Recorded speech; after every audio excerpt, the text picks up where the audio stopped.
for joining us. Thank you all for joining us, and I'll now turn it over to Tribal Youth Resource Center Assistant Director Tasha Friday, who will be welcoming us into the session. Thank you so much, Laura, and thank you everyone for joining wherever you are across Mother Earth today. Thank you for your presence and your intention to better our communities and the programs that we all work for and with, the systems that we're trying to improve. We hope that today's session will help give you additional tools to do that. Just noting, of course, we're always here for you to provide training and technical assistance. Any federally recognized tribe, of course, our grantees and tribal serving organizations. So, from the TYRC, we definitely wish you continued wellness and safety during this difficult time that we're still experiencing in our communities. But again, thankful for your presence here and your dedication to the youth. And now I will turn it over to Laura Guay to start the session, and thank you to our partners at NNCTC. Thank you, Tasha. Good afternoon, everyone, and thank you for attending this presentation today, where we're going to be discussing the key elements of a trauma-informed juvenile justice system. And as we look at each element, we're also going to introduce this exciting assessment tool that's available to all of you. It's the Trauma-Informed Juvenile Court Self-Assessment Tool. Ashley's going to upload the actual tool to the chat box here in a second, but this assessment tool can be used to evaluate where your juvenile justice program is at and operating in a trauma-informed way, and areas where you're excelling and where potentially new strategies and practices could improve the experience that youth and families are having as they move through the system. So next slide, please. My name is Laura Guay, and I am with the National Native Children's Trauma Center. We are part of the Tribal Youth Resource Center. My role there is as a training and technical assistance manager, and I support a couple projects, primarily working in the child welfare arena across Indian country. So we do work supporting tribal programs that are interested in developing their services so that they're trauma informed for the communities that they serve, and certainly for the children and families involved in their program. So that's a little bit about me. My background is really in the child welfare arena, and I'm grateful to be here today with you all. I'll turn it over to my colleague Ashley to introduce herself. Hi, good morning, afternoon, everyone. It's a pleasure to be here. Thank you for taking time out of what I imagine is a full plate that you all have to learn alongside us today as we talk about this, as we talk about trauma-informed justice systems. As Laura mentioned, my name is Ashley Trautman. I serve as a training and technical assistance provider at the National Native Children's Trauma Center. I've been there for a few years, since 2013, and have a background in both social work and law, so I have a real interest in trauma-informed policy. In addition to my role at the Trauma Center, I serve as an assistant professor in the School of Social Work here at the University of Montana. So thanks, and look forward to engaging with you all today. Thanks, Ashley. Next slide. So the National Child Traumatic Stress Network, in consultation with experts throughout the country, have established these 8 essential elements of a trauma-informed juvenile justice system. I just uploaded the guide, so to speak, into the chat box for all of you to download and take a peek at. But the intent behind these 8 essential elements was to really think holistically about our juvenile justice programs, courtrooms, and the services that are provided through those to youth and families.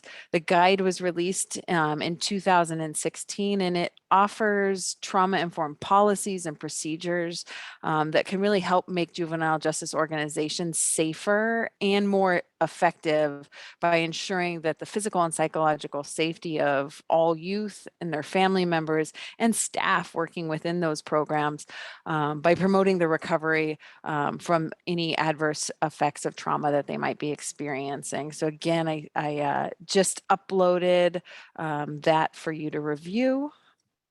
We're going to go through each of these elements in further detail.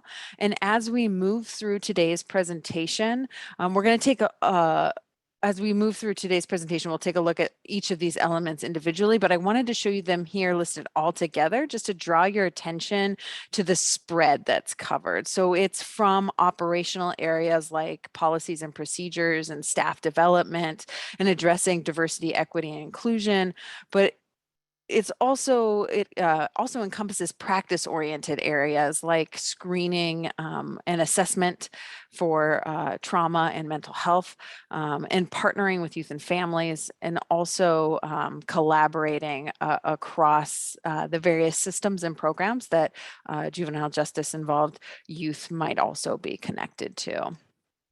So I'll have next slide, please.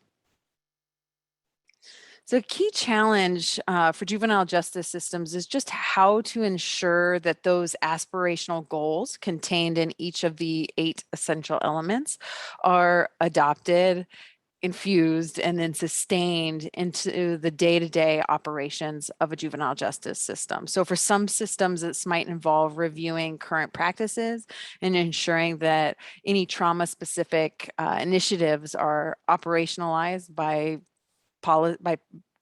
creating policies or making sure policies are there to ensure that there's continuity and sustainability of any of those trauma-informed practices that are in practice currently or are put into place.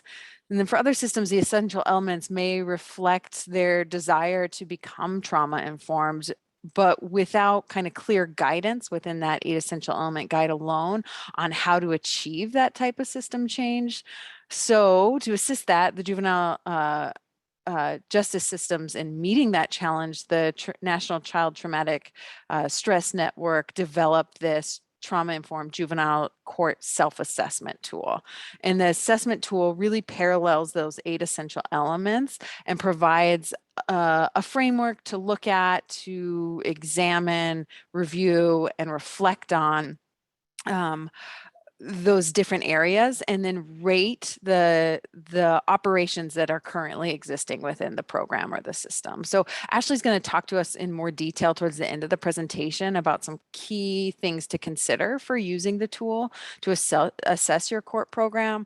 But we wanted you to have a little sense here of what it entails as we get going. So it really is this collaborative process that usually involves key community members and professional stakeholders that are connected to the court systems. It's certainly not, the team is not isolated to only court staff, right? They want those around the systems or around the court system to be able to contribute to the experience and support the ways in which different areas are rated.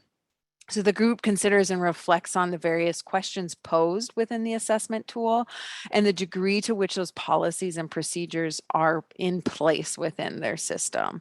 And at the end, what becomes clear are the areas of excellence within the court program, as well as areas that might not have been considered yet or simply could use improvement to be more trauma informed. So we'll move through this presentation and we're going to talk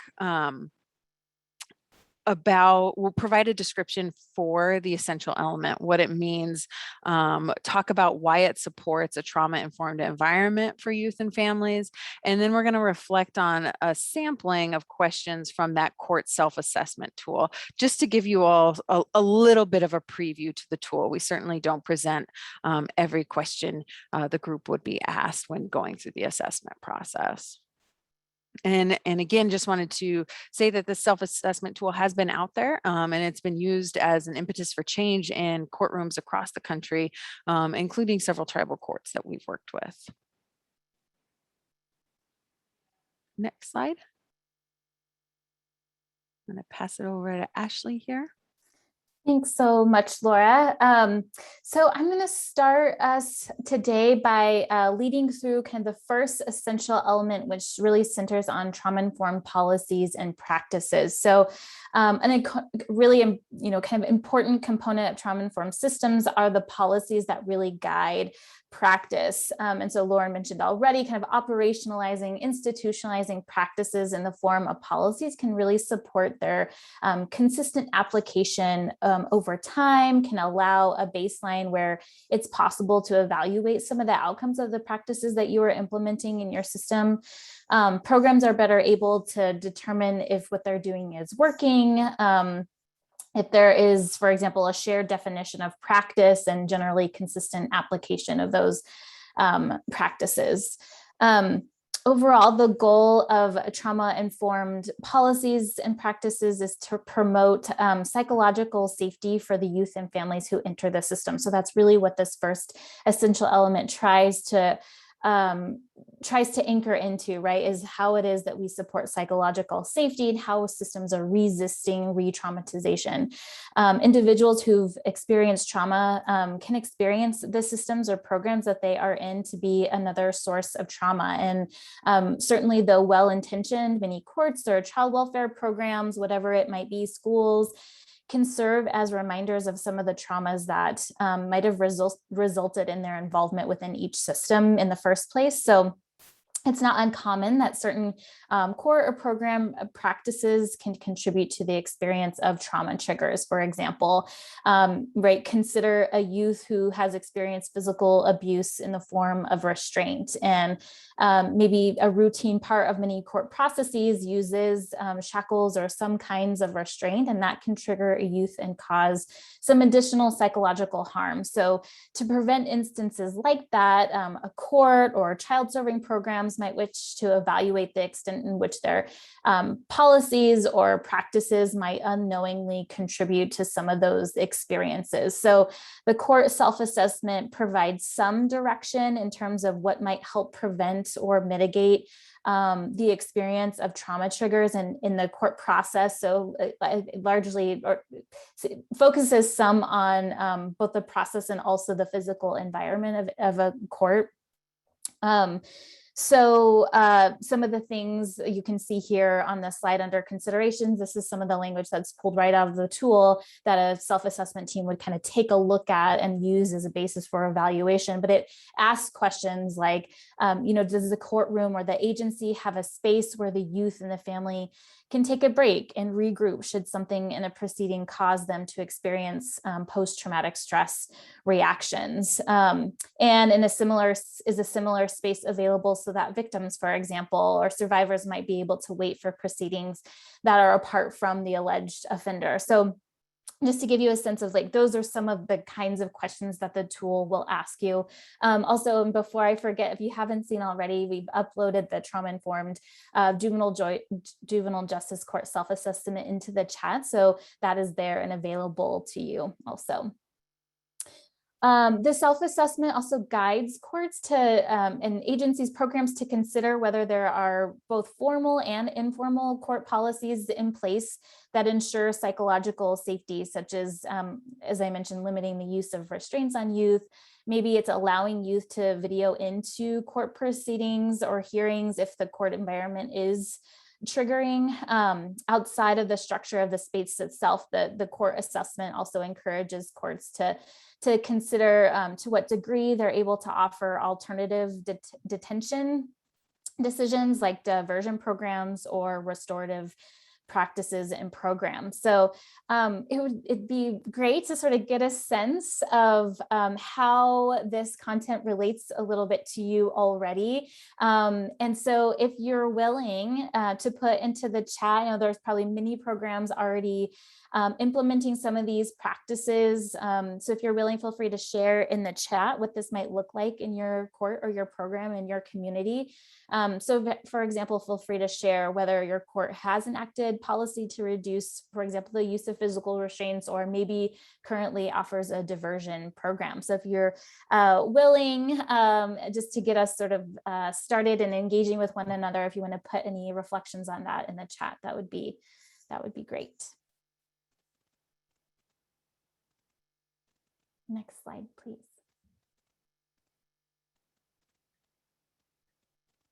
All right.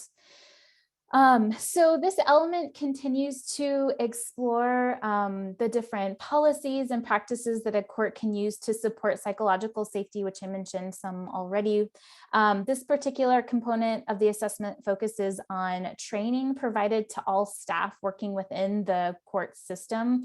So at the core of this element is really recognizing the power that can come from having all the staff trained within any particular system or agency on trauma and its impacts by creating some shared language and common understanding. So this shared language can support a system that can collaborate towards a goal of reducing re-traumatization, because everyone kind of understands what trauma is, what it looks like, how to identify it, what to do to minimize potential for re-traumatization, in whatever role that might be, right? And we often talk about how really this training should be provided to anyone who touches the life of a child moving through the system, right? So it could be the judge, it could be the bailiff, it could be the mental health provider, it could be the clerk, it could be, you know, whatever sort of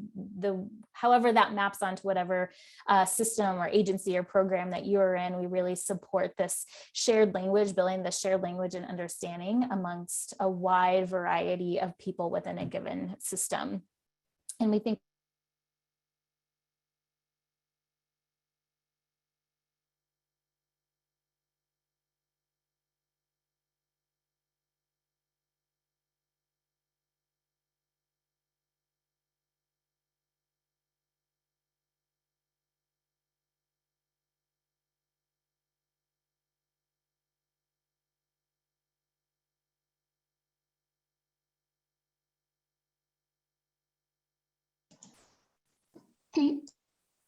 something has gone a little wonky on my side. Give me just one moment. My apologies.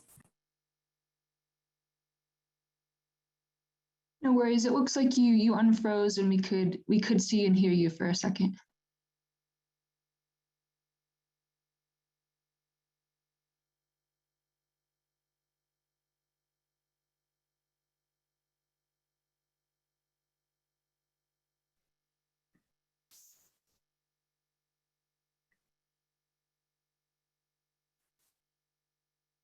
Just testing. Can Laura, Gay, can you hear me okay? Yes. Okay, thank you. My apologies, everyone. My Zoom shut down. And so I'm just reorienting. Okay, so here on the slide, in the bulleted section, you'll see some language that comes from the actual assessment on the type of content that ideally would be included in some of the staff training. And I'm not going to go into a lot of detail because Laura is going to talk a little bit more about staff training in a few slides. But importantly, part of the assessment asks whether this type of training is available to a wide range of individuals in the court system, including attorney and advocates. And then as I just mentioned, it's helpful when right, there's everyone within the system kind of is able to receive this training, because it helps support that grounded kind of mission of having this shared language. And also importantly, that the trainings are not only just important to consider the content that's included in the training around trauma and trauma reactions and how we can respond, but that it's also provided, fairly regularly. Hopefully it's provided at orientation for any new staff, but then it's also kind of scaffolded so that staff who have been in their position for some time are continuing to push their learning edge, and so are receiving, consistent training along the way to continue to grow knowledge over time. Next slide, please. Okay. Next, the court self-assessment provides an opportunity to reflect on the degree to which policies and practices consider the impact of court proceedings on victims of crime. So many courts include programs specifically for those who have been impacted by crime. And so the self-assessment asks courts to consider whether this type of programming exists and to the extent to which survivors are made aware of such programming. So in addition, this might be another place to consider, as something I mentioned 2 slides ago, of how well the courtroom environment is set up, or the agency environment is set up to support survivors as they appear in court. So again, maybe ensuring that there's a separate space, right, for the victim and the alleged offender to wait for court proceedings, so that there isn't the potential for the survivor, the victim, to be re-traumatized by having to be in close proximity to the alleged offender. So that's one example of what courts or agencies might be considering as they think about how best to support victims of crime that are a part of the justice process.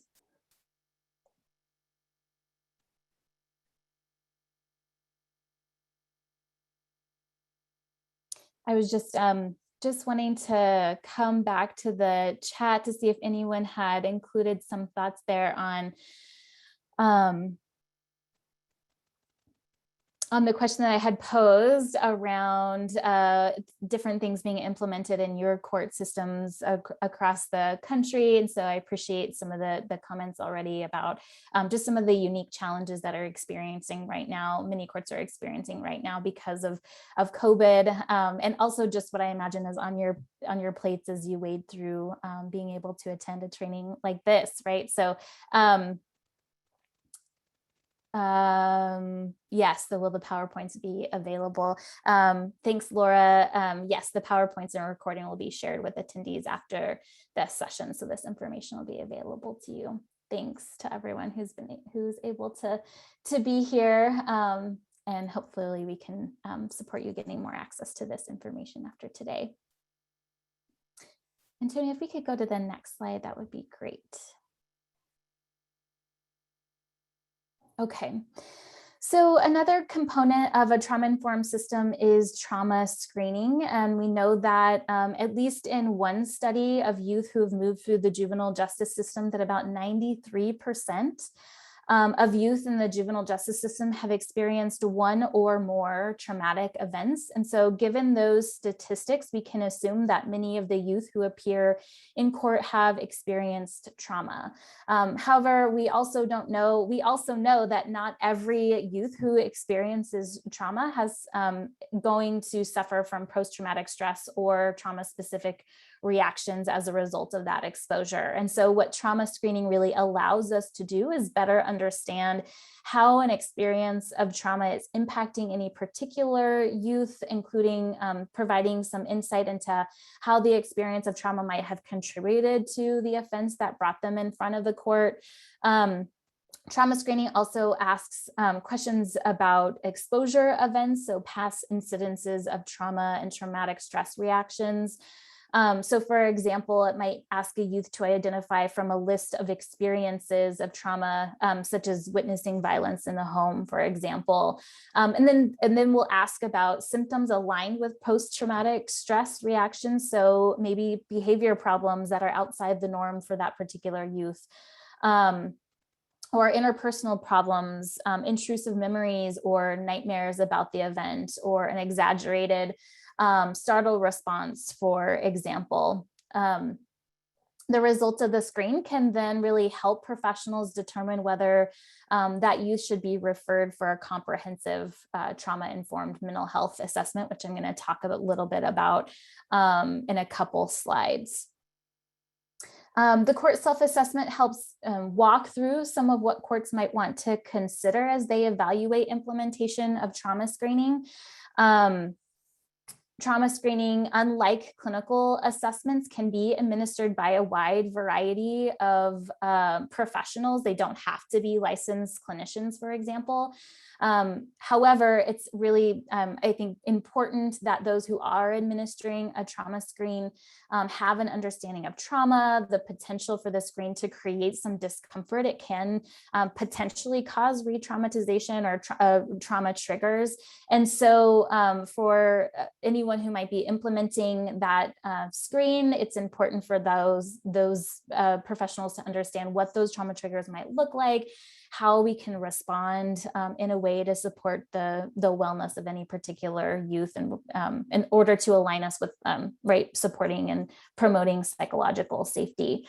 Some additional considerations on selection and adaptation of a trauma screen that the court self-assessment kind of prompts agencies to take a look at is to select a screen that is appropriate for the age of the youth that you might be working with, whether that screen has been validated for Indigenous youth, for example, and if it's appropriate for your context. So just know that, and maybe you all have this understanding already, but there are a lot of different types of screens out there for youth. And so being able to take a look at maybe a few and select ones that best fit your context can be helpful. Some screens can be completed by a child. Some might be completed by a caregiver. Some might be completed by a provider. So all of those things would be considerations that would best be for your particular context.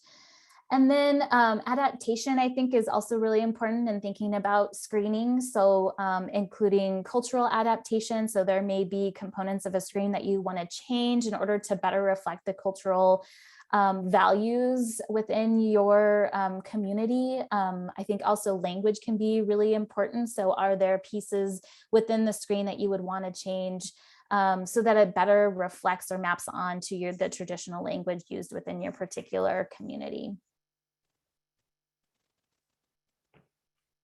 And then finally, courts will want to have a plan for how to use the results of the screen to inform services or the trajectory of a case. So being really mindful about how to implement the screen with intention, both in the front end and supporting youth and being able to complete the screen in a way that feels safe, but then also how those results are going to be used. Maybe that's something that gets folded into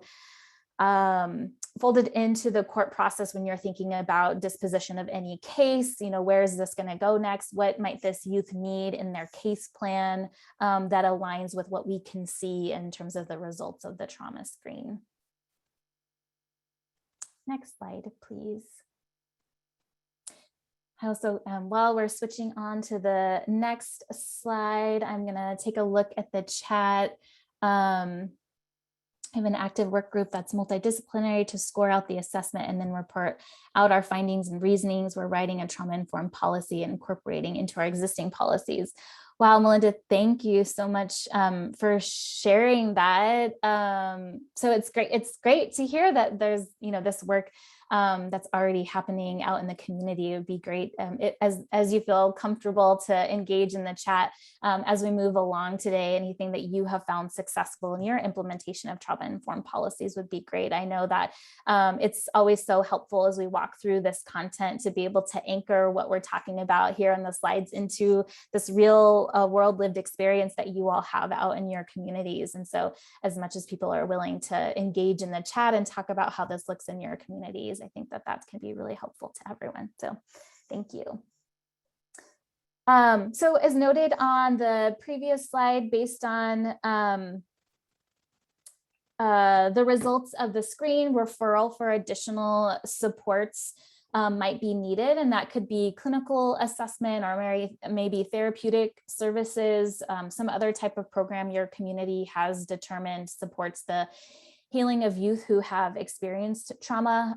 I think an important function of trauma screening is not only that it can facilitate connection to additional services, but can also really help, can also reduce kind of redundancy that can often occur in assessment. So this may or may not be true in your particular community, but sometimes individual programs might require you to complete their unique screen, their unique trauma screen, for example. And so the practice of having a youth having to retell their trauma story over and over can increase the potential for re-traumatization. And so the court self-assessment really asks courts to consider whether this is, there's an opportunity for coordination between service providers so that the number of screenings can be minimized. And one mechanism maybe to facilitate that, excuse me, would be through, close cross-system collaboration, maybe the development of MOUs that would allow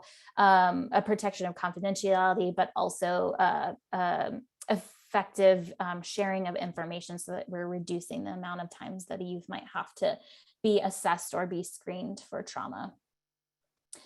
Finally, another benefit of trauma screening is that it provides an opportunity for youth to tell their story and to have their voice heard. And this can be healing, especially when the screening process is done in an environment that feels safe to the youth. This is paired with an opportunity to empower the young person to make some choices about their path forward and maybe to support healing. So I'd be curious to know if any of your court systems currently implement trauma screening, and feel free to share in the chat kind of the strengths and challenges of implementing screening in your program.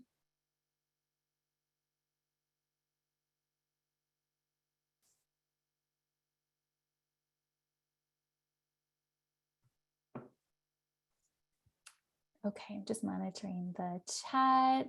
We could go to the next slide, please. Okay, so trauma-informed clinical assessment is another component of trauma-informed care, and it works by identifying the trauma-related needs of youth and responding with services that integrate knowledge and trauma-informed practices. So as noted, there is a difference between trauma screening and assessment.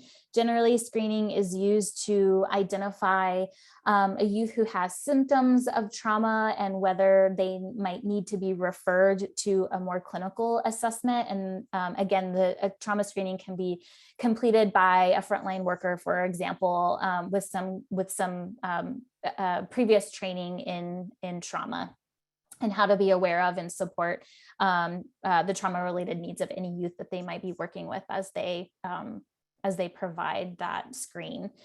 The purpose of a clinical assessment is to determine whether the youth needs trauma treatment. And so assessments can offer this, really more of a structured framework for gathering some information across a few different domains of functioning. And so based on the results of an assessment, some kind of therapeutic intervention can be tailored to really meet the needs of a youth and their family. That also considers and responds to some of the unique cultural and developmental characteristics of that particular child. So again, in these assessments, these clinical assessments are generally completed by someone who is a mental health clinician, so often licensed as a LCSW, for example. That's the way it's framed here in Montana, licensed clinical social worker, or maybe it's a licensed clinical counselor or a psychologist also.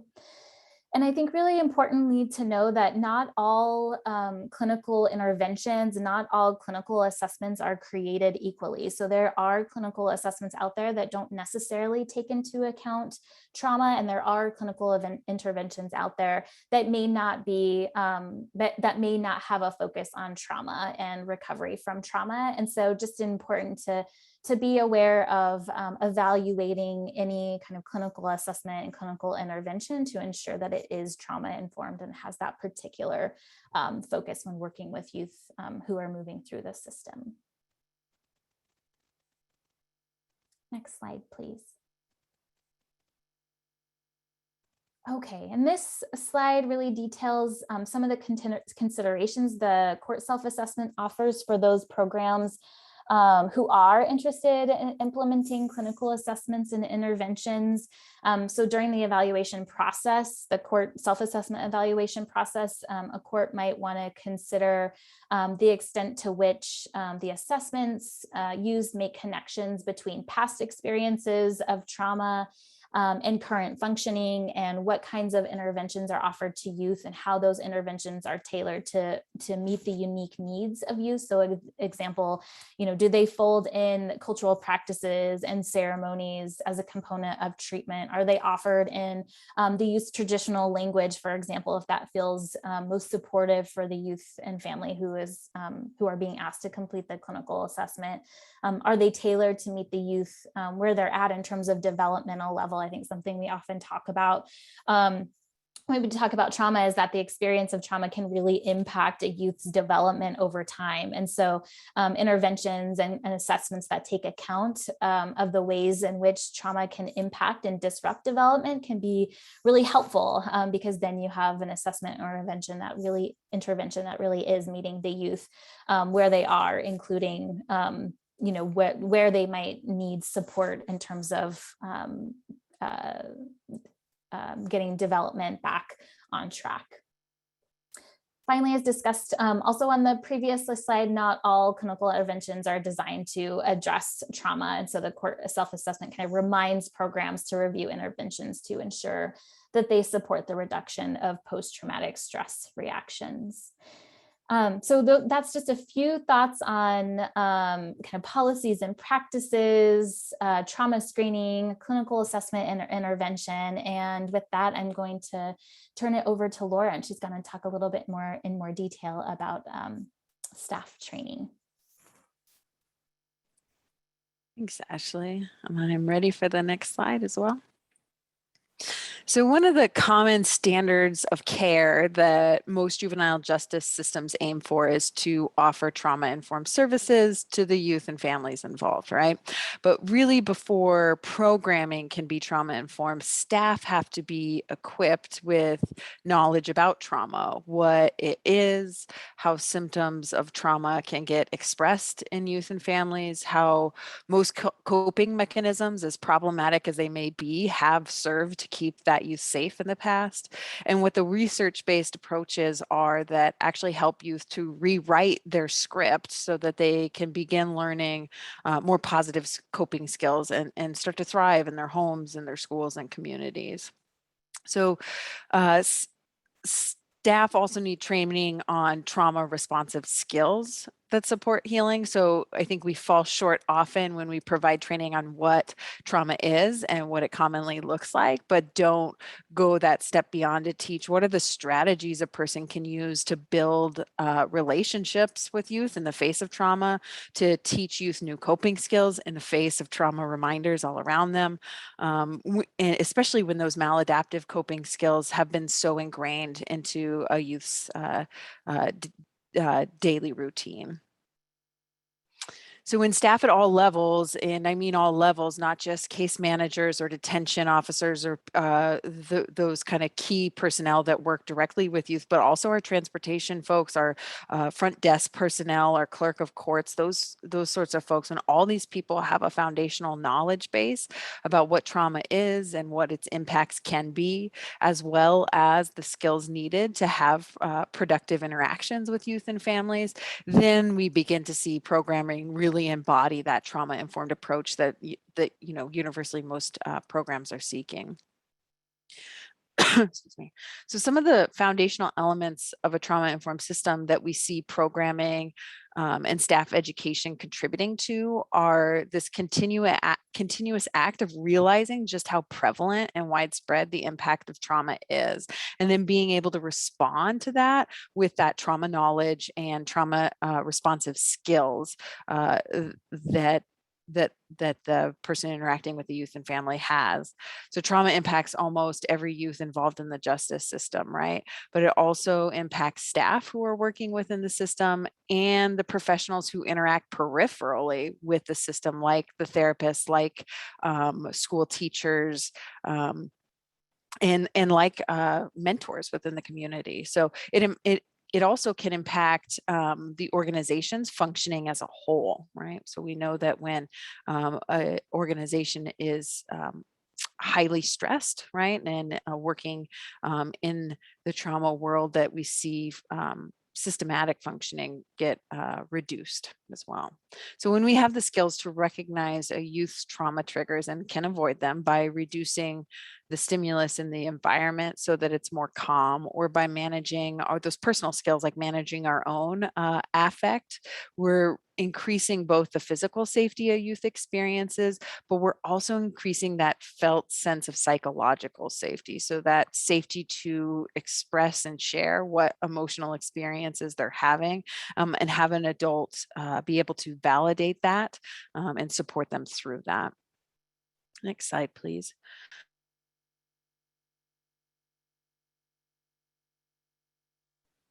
So if you're using the trauma informed court self-assessment tool, here is a sampling of questions that would be posed to gauge at what level your court system is trauma informed in that area of programming and staff education. So as a group of stakeholders and consumers of services, you would really consider whether staff are trained in the effects of trauma and traumatic stress reactions.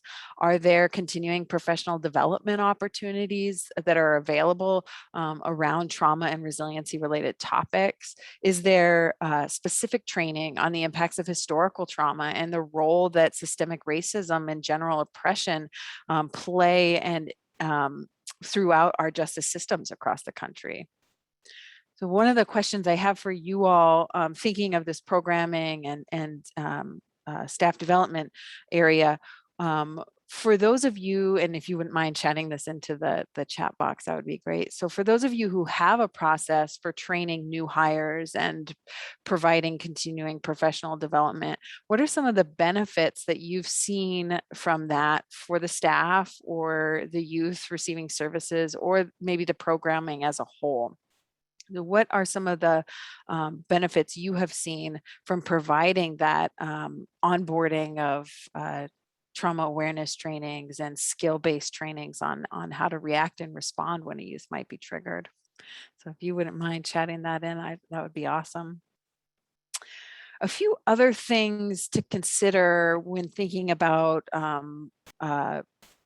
programming and staff education is how is it being decided what trainings are offered, right? How are those decisions made about what is relevant for training and what is less relevant? Are there specific trainings that all staff must receive? How is that decided? What is mandatory for all and what is only available to some? And then is there a feedback process for staff to provide about the training that they've received and how relevant it was to their work, or how relevant they foresee it being to their work? We have a couple messages coming in about different professional or different staff training things, talking about how ACEs help us to better understand. Yes, absolutely. And Melinda says awareness, sensitivity, looking at things from a different perspective. Absolutely. Thank you. I'm ready to move on to the next slide.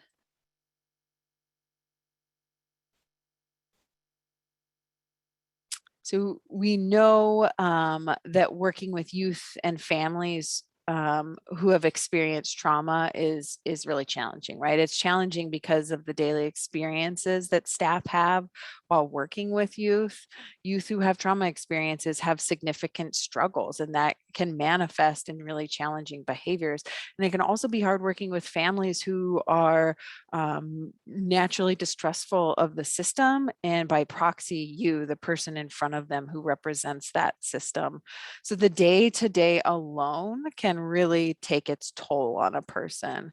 And we also know from a ton of research that juvenile justice professionals are at a really high risk of experiencing secondary traumatic stress, which is what can happen when a person is exposed to that suffering of others on a daily or real regular basis. So a person can begin to develop post-traumatic stress disorder type symptoms as a result of hearing those trauma stories of youth and their families over and over, from them directly, from reading case files, from listening to court testimony. There's a myriad of ways that the stories of others impact us, right? And it's why prevention and management of secondary traumatic stress is an essential element of juvenile justice systems. So the wellness of our youth and our families involved in the system is really linked to the wellness of those providing them services and support. A few of the ways that we've seen tribal courts implement this essential element is by implementing some specific policy that encourage staff wellness and then an overall organizational culture of wellness. So we've seen a tribe that's offered like gym memberships for employees to be able to utilize as a self-care kind of practice. We've seen tribes provide paid time off for like a mental health day or mental wellness day, and also making available therapists and cultural supports for staff, free of charge, but also accessible by bringing them in to the program and making them kind of known what it is they do and how they can support folks. The juvenile justice court self-assessment tool poses some key questions for the court's team to reflect on and rate as a group, right? So these are some of the questions you might see in that assessment tool, and really consider as a team how infused they are into the programming that you operate. So our staff provided training and resources to understand secondary traumatic stress and then identify when they might be impacted. And then what sort of employee assistance programs exist to support staff, and how are those resources advertised and made known to staff? I think we see that happen a lot, right? There are some level of EAP, employee assistance programs, available, but how known they are to staff at all levels is another story, right? Or how accessed they are, or the culture around utilizing those services might be one that discourages people from utilizing them. And then what's the culture around using sick and vacation and mental health days if they're offered through the organization? Is it frowned upon to be out of the office sick? Does it tax the system in a way that you're nervous about taking those days when you need it? So what's that culture around sick, taking time? What's that culture look like, and can it be improved? I'm coming back over here to some of the comments, and it says training on trauma has increased staff cultural competency overall. Working with clients and the ability to establish professional alliance with clients has improved a lot. That's great. And reminding frontline workers about the humanity of the individual and families they're working with has been really helpful, right? That reminder that that they're relatives, and would we want someone else to take care of our relatives? How would we take care of our relatives? Awesome. Great. I see a few more here coming in. So great.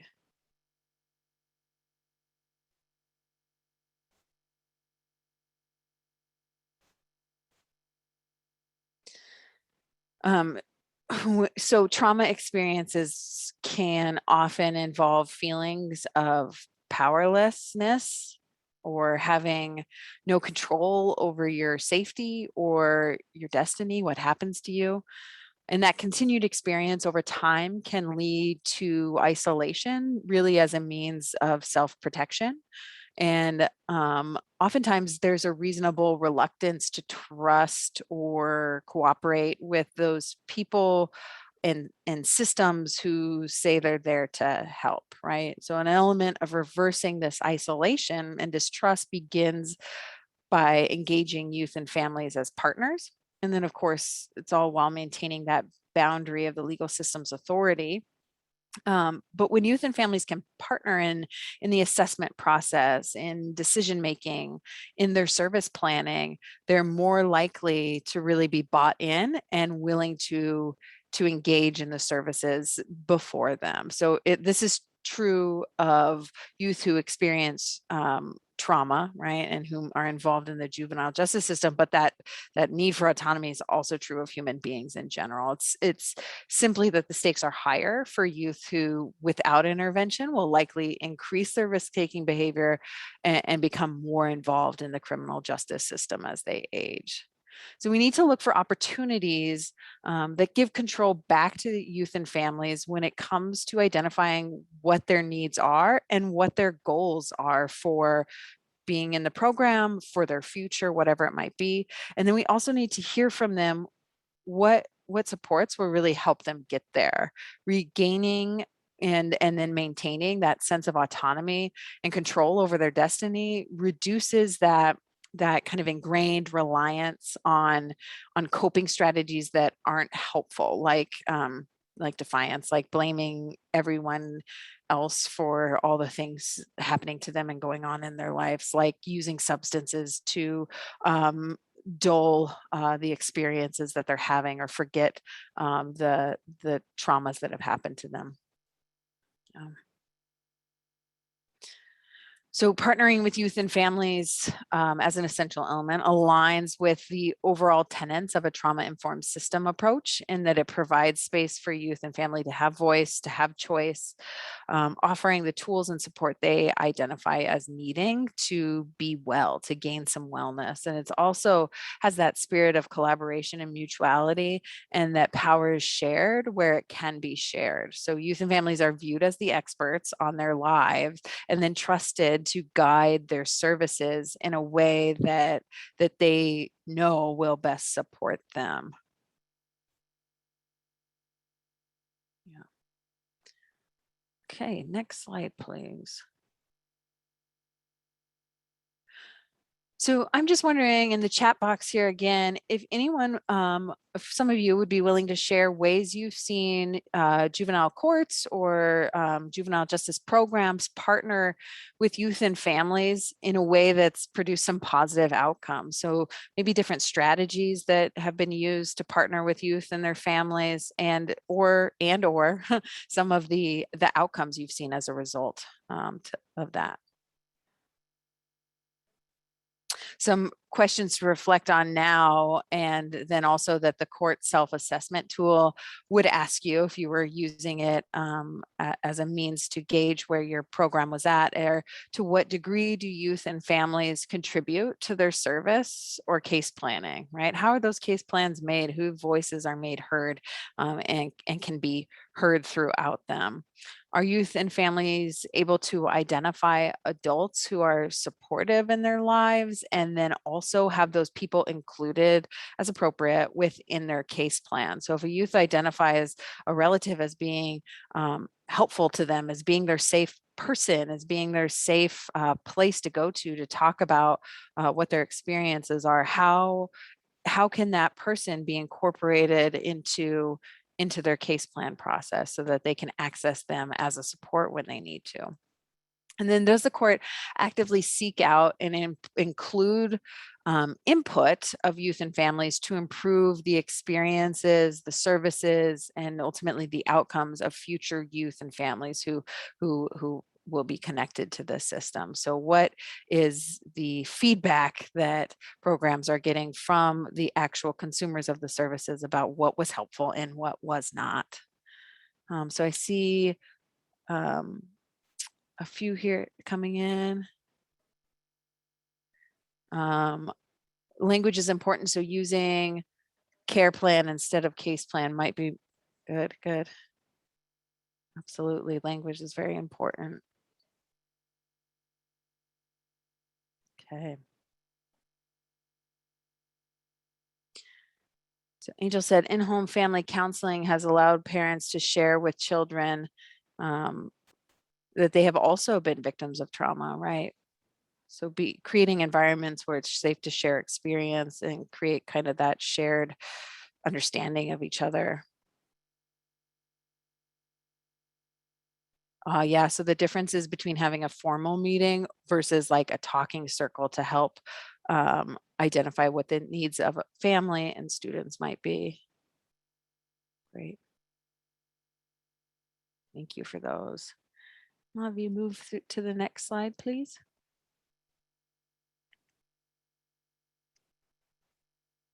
So justice-involved youth are almost always connected to other systems within the community. So they're likely attending school, receiving medical care, participating in extracurriculars. They might be living in housing operated by tribal housing authority. They may be involved in the child welfare system. But regardless the system, a trauma-informed approach really demands that there's collaboration across those many systems and programs that youth and family interface with. And I hope that the purpose is obvious, but the more that providers can be on the same page about the experiences a youth might be having, about what supports them, what they've seen support them, and what doesn't support them, about what services have been tried and successful, and those that weren't receptive by the youth or the family, the better that services across all systems can be tailored without also being redundant for that youth. So we regularly see this happen where youth and families are participating in multiple assessments or intakes for each program that they're involved with. And we know that programs have requirements for what paperwork they need to complete, but this is the whole point of cross-system collaboration, seeing where that's helpful and seeing where that's not so helpful, and what, if anything, could be done about it. So we see this in multiple assessments across various programs, which can contribute to re-traumatization as youth are asked to share again and again what their trauma histories are, what their past experiences that haven't been good have been. And it can also reduce the trust and confidence they have in providers to help them when they're asked the same questions on multiple occasions, right? When we're able to collaborate across professions and across systems, we see a continuity in care and the services that youth receive. There's not a redundancy in services, rather services are that complement each other and build off each other. When the providers are sending consistent and clear messages and messaging, systems begin to repair with youth and their families those social contracts that may have been previously broken. Some of the key areas we see this essential element supporting a trauma-informed systematic approach to juvenile justice is by actively resisting that re-traumatization. We see this when a youth doesn't have to go through a trauma screener during an intake at CPS and then have to answer the same question 6 days later with their probation officer. That youth can begin to trust that the providers are capable and competent, and it is exactly why cross-sector collaboration is a key domain to focus on efforts around in every youth serving system that has a desire to be trauma-informed. Next slide, please.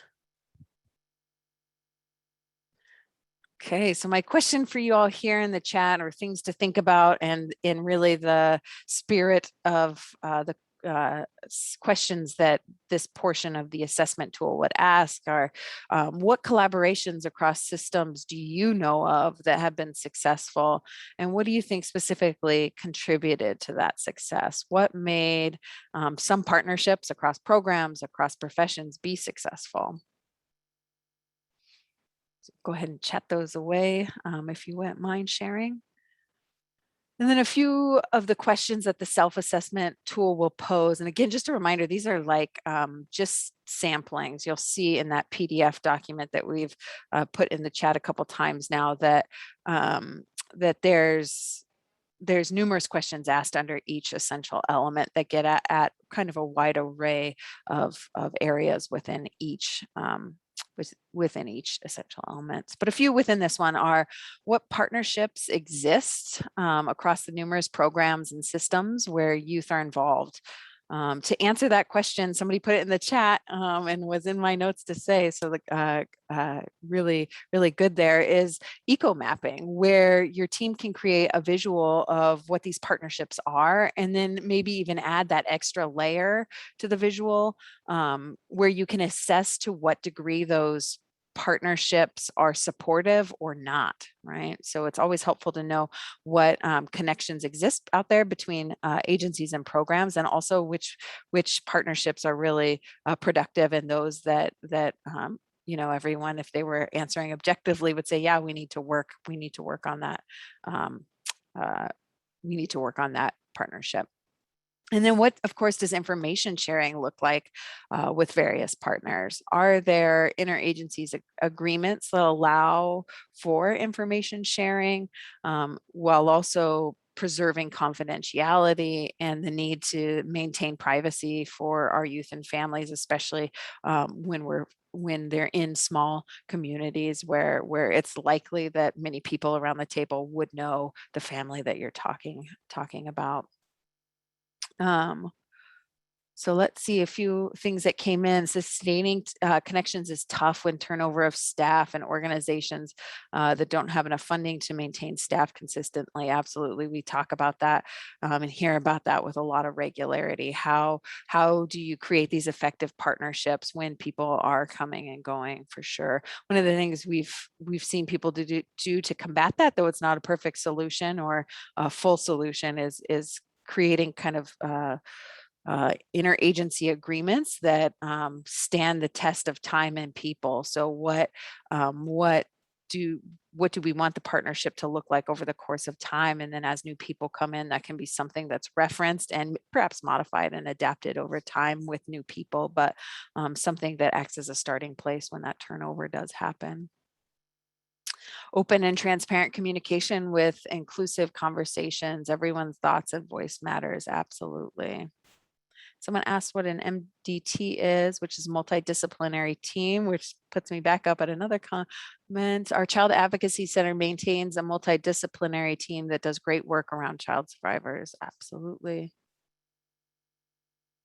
And then listening more than you speak, and exploratory questioning, open-ended, seeking information and seeking understanding. I love that. Those are great. Thank you all for contributing those. And next slide, please.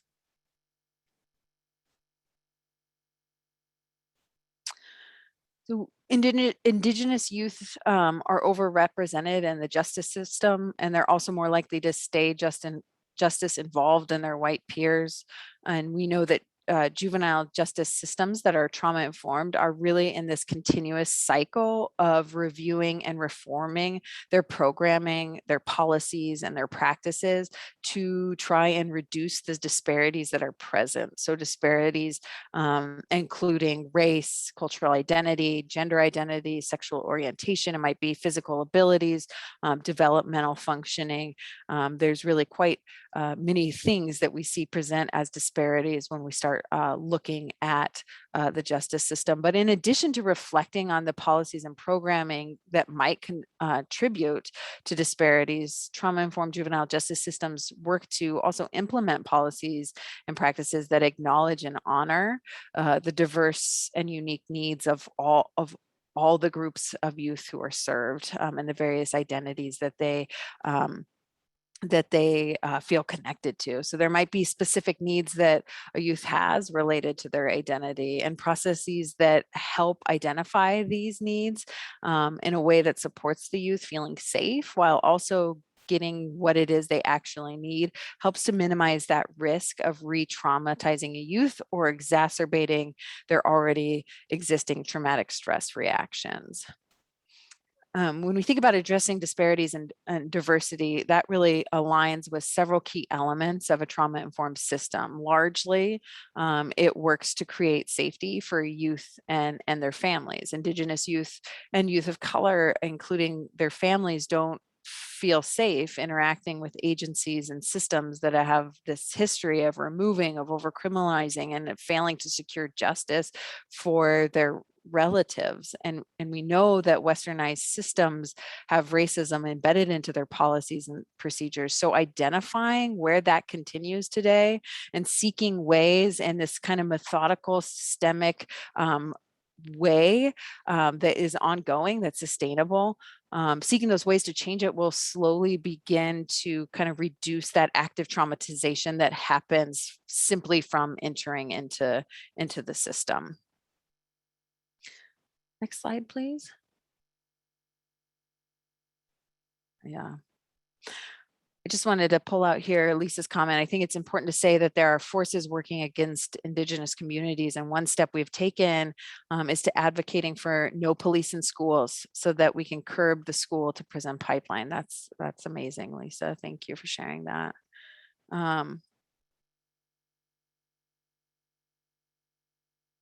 Oh, and thank you for sharing kind of what your role is at the school. That's great. Okay. So as we think about that self-assessment tool, I think the first place to begin is really with some reflection on what the current processes are within your juvenile justice courts and youth programs to identify and then respond accordingly to the diversity of the youth and families that are served by the agency, and then also processes in place to identify disparities in access and disparities in utilization of services. So who is successful within the juvenile court system and who's not, and what has worked for the youth who have successfully completed the program, and what's contributed to youth who maybe went on to become more justice involved or have had to have higher sanctions placed on them. Data is important to be able to answer those questions, and as well as a space to really reflect and have those difficult conversations. And I think the other thing that's really important, especially when we're thinking about approaching this in a trauma-informed way, is the voice and of the youth and the families who are in or who have moved through the programming. The self-assessment tool is going to ask specific questions of the team participating in the process, like those listed on the screen. Do staff and support people within the court system and juvenile justice program reflect back to the youth and the families their own identities, whether that's by race or sexual orientation or gender? We identify with people who we see ourselves in, making for some really powerful opportunities to teach and connect with youth. And then what are the policies and practices that are in place for youth and family entering into the system who have English as a second language, or for youth with developmental disabilities that have differing levels of comprehension? So how is information communicated to them and their families in a way that they can understand? Okay. So we have covered the 8 essential elements of a trauma-informed juvenile justice system and have given you just a small sampling of questions the court self-assessment tool will ask you. I'm going to turn it over to Ashley here, who's going to move us into talking more specifically about that assessment tool and what goes into making the process helpful and productive. So turn it over to you, Ashley. Thanks. Thanks, Laura.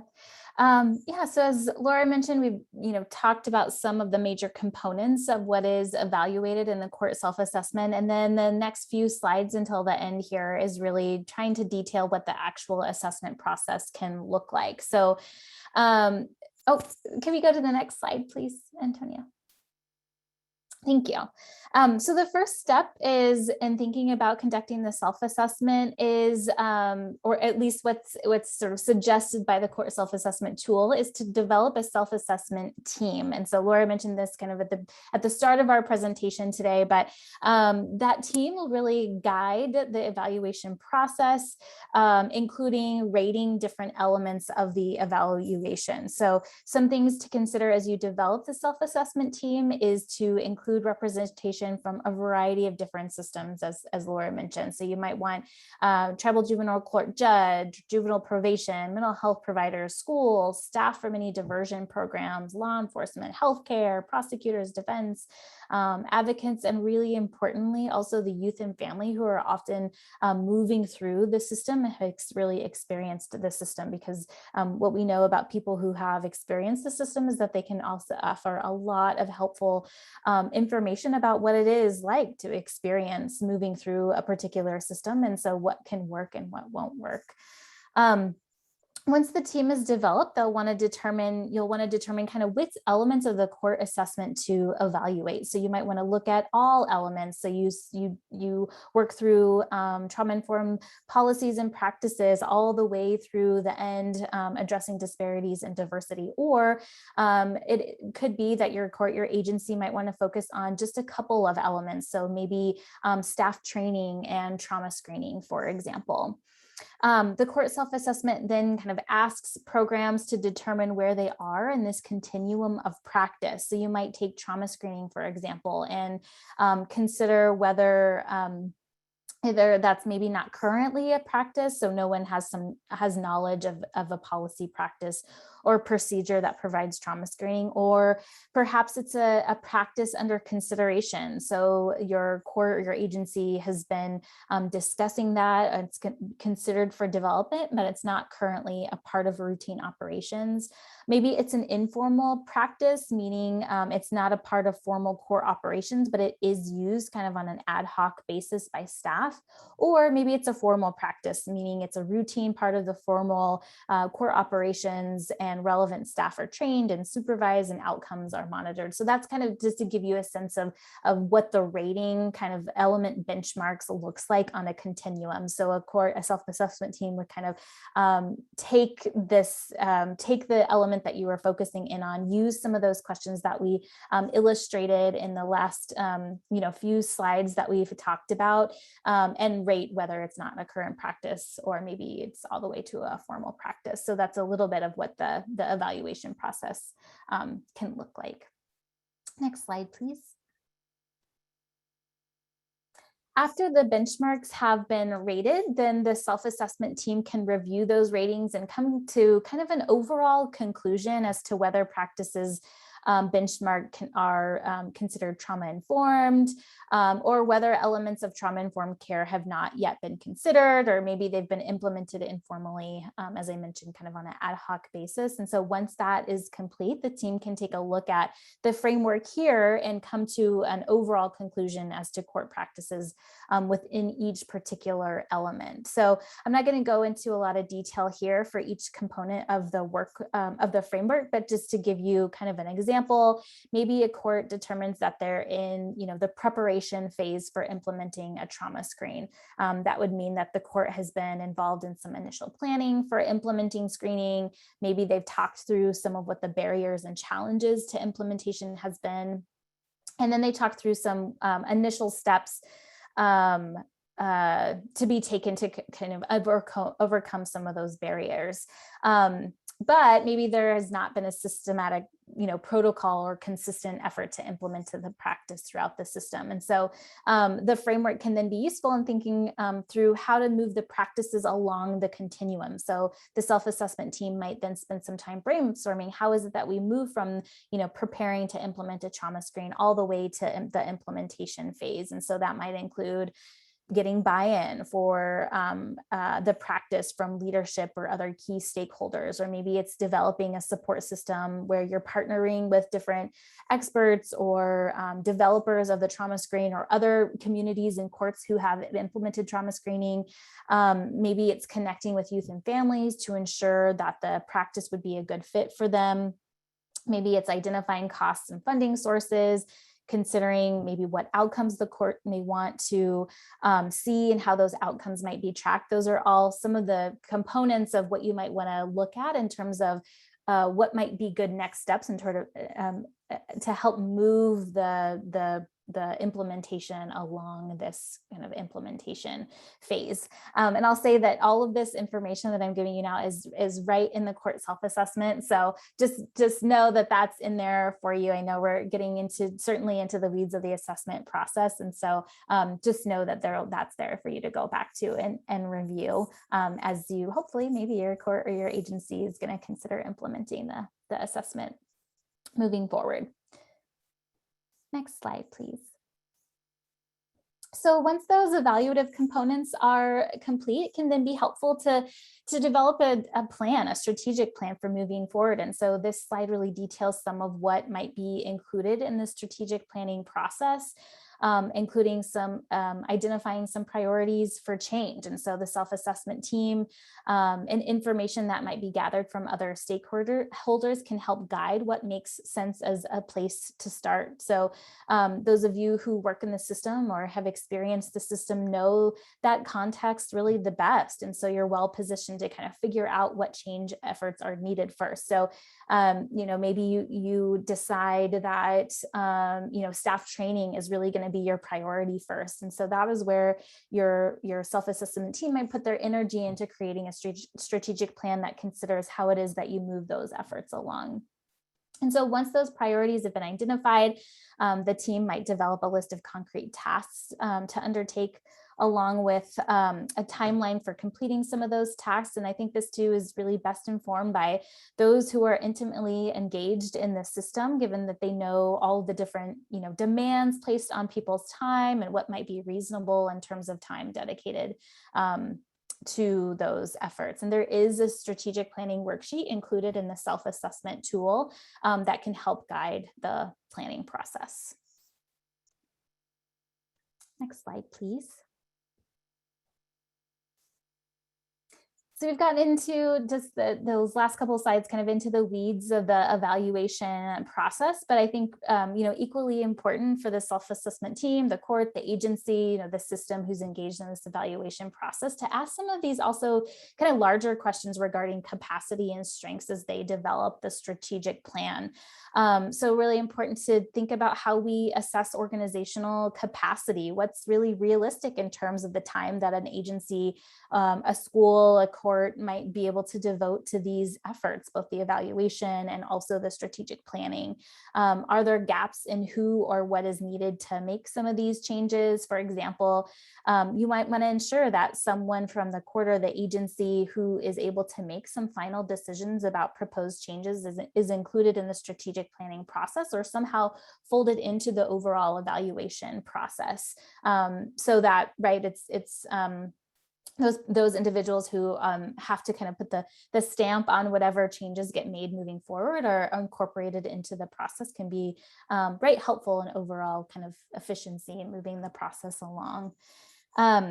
And importantly, there's, so many tribal courts and juvenile justice programs that are doing things that are working to support the youth and families that appear in the system all the time. I got to see in the chat some of the examples of the ways that you are engaging with youth and families within your communities. And so I think taking some time to really meaningfully reflect on what has worked in the past, and how it is that you can leverage some of that success for this particular, for whatever change effort that gets identified as a priority, can really help facilitate successful implementation. So there's lots of strengths within your own organizations and communities.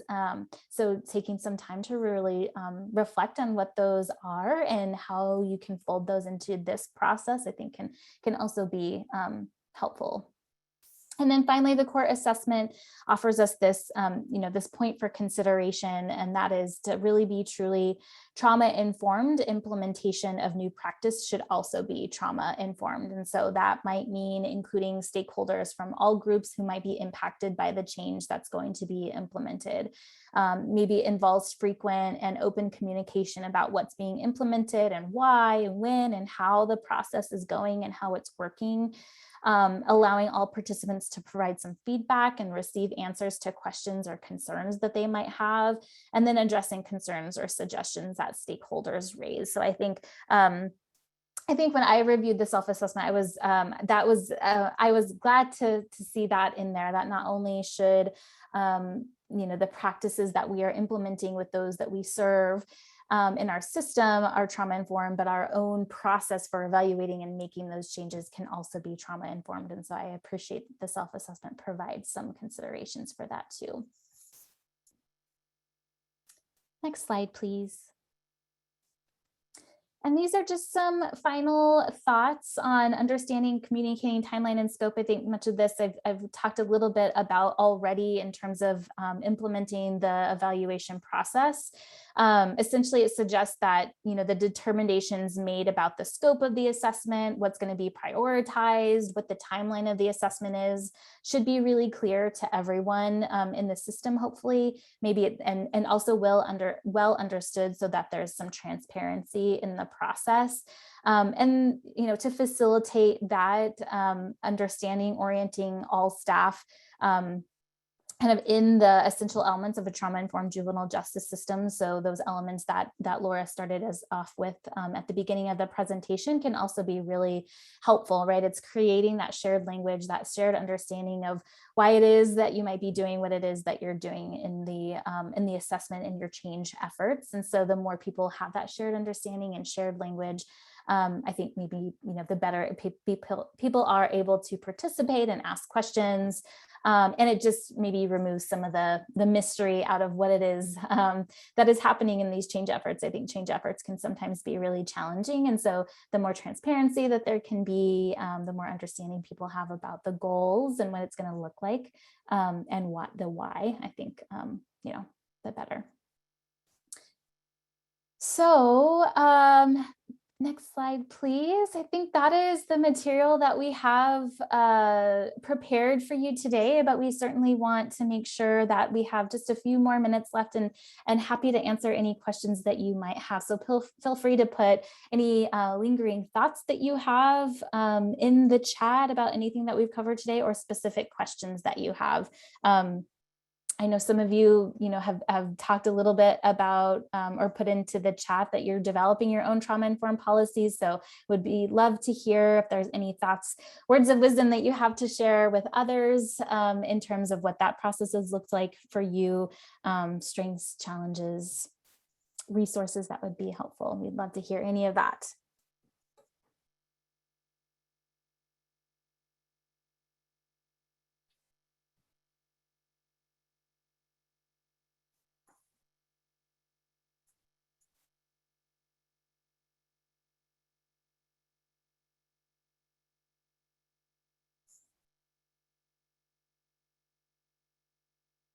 Laura, any last thoughts from you?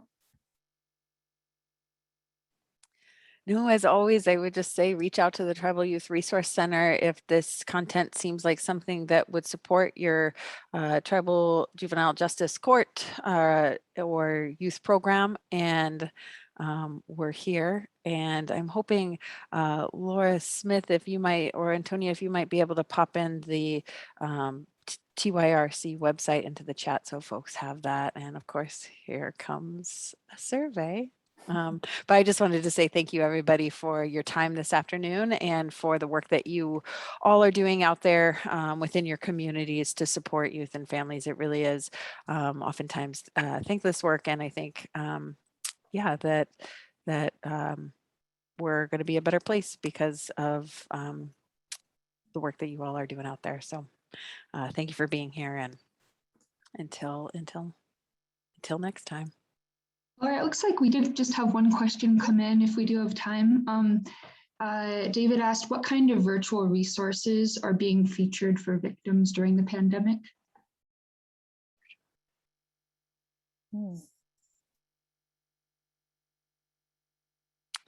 Ask me that one more time. Sorry, I'm not seeing it, Laura, so I want to make sure I got the question clear. What kind of virtual resources are being featured for victims during the pandemic? Victims. Okay. I'm not entirely sure I know what you mean by for victims, but I know that we have quite like a section within the National Native Children's Trauma Center site on some COVID specific resources that are available. And I can put that website here. I would also mention that someone asked for our email addresses, and so I've put that in the chat, although I think they're interrupted by different, they're sandwiched among other comments in the chat, but they are there for you. But certainly we are available to help through the TYRC website in terms of other support and TTA that we might, we would certainly be happy to walk alongside anyone who's interested in thinking about this court self-assessment. Yeah.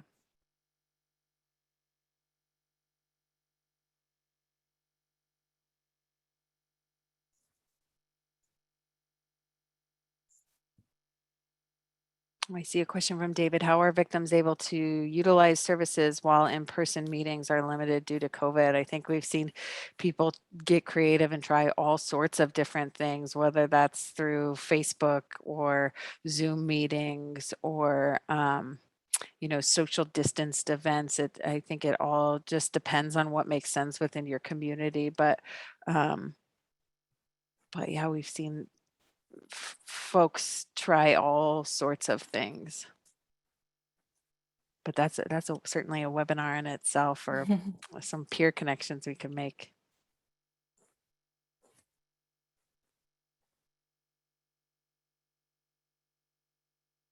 Zoom talking circles, yes. Yeah.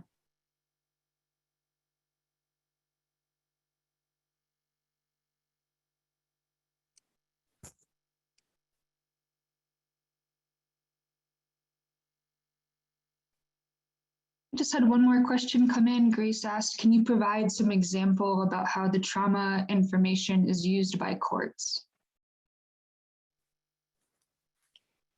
Sure. I think, I think on a broad sense, so for example, there's a resource out there that's trauma-informed justice judge bench card, essentially. And what it does is provide some kind of introductory language or an information about the experience of trauma. And it's really focused in on that information to judges. And so I think the idea behind that is the more complicated that, judges and attorneys and advocates and people working with the youth, the more complicated their understanding of trauma, the better able they are to make some decisions about what might be appropriate in terms of accountability for a youth who maybe has committed some kind of offense, right? The more appropriate those decisions can be. And so that's one example of how, just some understanding of trauma can help a judge make some determinations about maybe why a youth is appearing in the court that they are. And then what might be, what is going to really think about what services are really going to work towards rehabilitation, where you're balancing both kind of accountability for whatever behavior, and cause them to be in front of the court, with also this understanding of trauma. So that's kind of one example that comes to mind. Thank you for whoever, Lisa, for putting the bench card and the resource into the chat. Thank you. Yeah.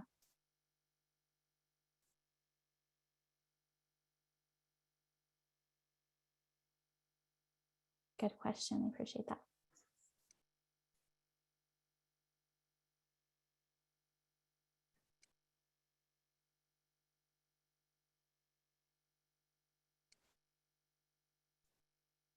Yeah, time constraints, for sure. Thanks, Lisa. Mm-hmm.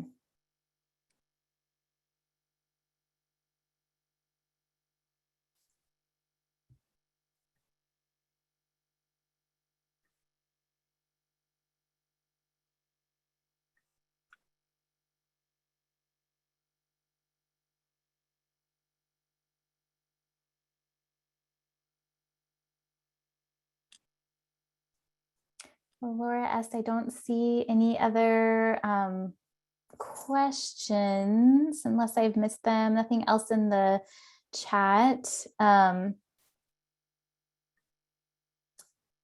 if there's, yeah, so I'll throw it to you for any last minute logistical things that we might need. Everyone who's here, just again, you'll be receiving an email in the next couple of days with the link to the recording and the PowerPoint, and then the resource files that were shared in the chat. And just thank you again so much, Ashley and Laura, for that really wonderful presentation, all the energy that and time that you've given to this, and then to Antonia for all of your support with tech today. Just thank you, everyone. Thank you. Thank you.